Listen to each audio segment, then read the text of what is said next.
Sigurder Siggi Thordarson considers himself the man who blew the whistle on the whistleblowers. He is the first known Wikileaks volunteer to have flipped on the anti-secrecy organization by agreeing to inform on it and its controversial leader, Julian Assange, for the FBI 2 years ago, when Thordarson was just 18 years old. In an interview with ABC News, Thordarson claimed that by the end, he handed over pages of chat logs, thousands of pictures, videos, images, internal documents, etc., about the organization, including the text of purported chats with Assange and high-profile Wikileaks allies. The FBI obtained about 1 terabyte of data, he said, not to mention Thordarson's personal knowledge of the Wikileaks organization members.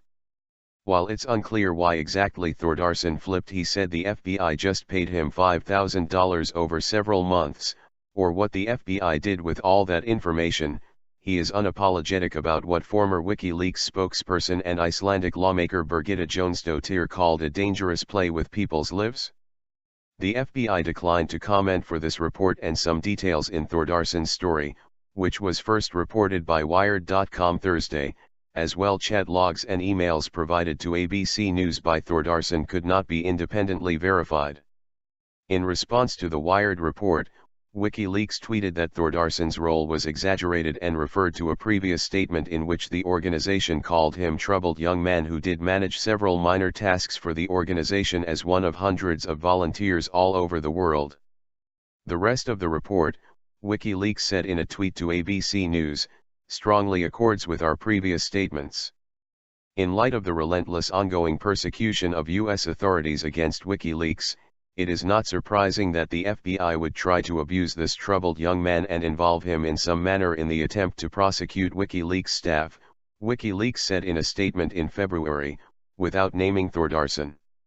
There is strong indication that the FBI used a combination of coercion and payments to pressure the young man to cooperate. But to hear Thordarson tell it, it was his idea from the start. It all began in August 2011 with an email. I contacted the U.S.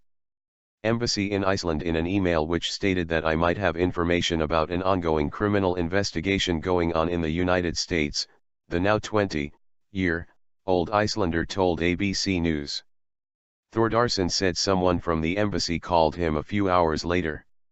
When Thordarson said he had information about the WikiLeaks investigation, the embassy official said there was no investigation. I told them that we both knew otherwise, Thordarson said. The same day he was invited to the embassy and met with a security official there. At the end of the meeting he was told it would take days for anyone to get back to him, if they did at all. The next day, however, Thordarson was summoned back to the embassy, and this time when he met with the security official, the official suggested they go take a walk. And we walked downtown, in downtown Reykjavik, and circled probably every single building there, and then we ended up in a Reykjavik hotel where I was escorted inside a conference room, Thordarson said. Then he said his goodbyes, and there were those 2 individuals that identified themselves as federal agents. They asked me first for proof of who I was, so I provided them with identification. Then they asked me what I did for the organization. I explained what I did, Thordarson said. Thordarson said he had joined WikiLeaks in February 2010 as one of many volunteers, but was elevated to a key position after several staff members left the group in September of that year. He was assigned to run the organization's IRC chat room, considered a gateway into the organization for volunteers and potential sources alike. Jonsdottir, who was a WikiLeaks volunteer herself when Thordarson joined the organization, said she tried to warn Assange about Thordarson. I recognized quite early on there was something not quite right about his extraordinary stories, said Jonsdottir, who is no longer affiliated with the organization. Assange apparently did not heed her warning, and Thordarson said he was given more responsibility in the organization. A little less than a year later, Thordarson said he decided to turn on WikiLeaks by contacting the U.S. Embassy. Over the next several months, Thordarson said he exchanged emails with an FBI handler and met with agents a handful of times in Europe and once in Washington, D.C. He said he gave them with hard drives packed with inside information, but declined when the FBI agents allegedly asked him to wear a watch with a recording device in it to tape Assange. He also volunteered to appear before the Icelandic parliament in a confidential session, which Jonsdottir attended. Thordarson provided ABC News with copies of the alleged emails and travel documents to bolster his claims. In the emails with the purported FBI handler, Thordarson is alternatively thanked and sporadically ignored. Several times Thordarson politely asks about money he believed he was owed by the FBI. He later told ABC News the $5,000 he took from the US government was not a payoff, but just meant to cover for the work he missed during their meetings. In the interview with ABC News, Thordarson said his decision to turn on Wikileaks came because he grew to believe Assange was guilty of something, but crimes I'm not so sure. Later, Thordarson clarified in an email that he didn't want to participate in illegal hacking against government/corporations just so that Wikileaks could have something to leak.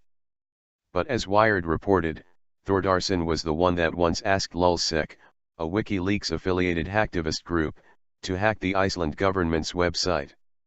Jonsdottir said she believes he did it because he was terrified of being prosecuted in the US. She said she's concerned about what Thordarson may have told the FBI about her former associates, worried he may have lied to the FBI as well. He was feeding information to the FBI about my friends and I don't know what he was saying, she said. I believe he has some psychological issues, and that he needs to seek legal help before this media narrative spins out of control. The US government has not announced any indictment against Assange, who is living in the Ecuadorian embassy in London to avoid extradition to Sweden to face sexual assault charges, but his attorney, Michael Ratner, told the Huffington Post earlier this month that he believes there is more likely than not a sealed indictment in the US against the WikiLeaks founder already. Thordarson's life as a double agent of sorts ended in July 2012 when he was booted from WikiLeaks for allegedly selling WikiLeaks merchandise online and pocketing the profits, some $50,000, according to WikiLeaks. Thordarson said it was all a misunderstanding. He said he is also facing criminal charges unrelated to his WikiLeaks work for what he called financial crimes and tax evasion, to which he said he plans to plead guilty. He said he chose to tell his story to the media now because he believed his role as a snitch was starting to slip out, and instead of people speculating, I decided now recently to just tell the story. Officials at the U.S. Embassy in Iceland did not immediately respond to an off-hours call and email Saturday.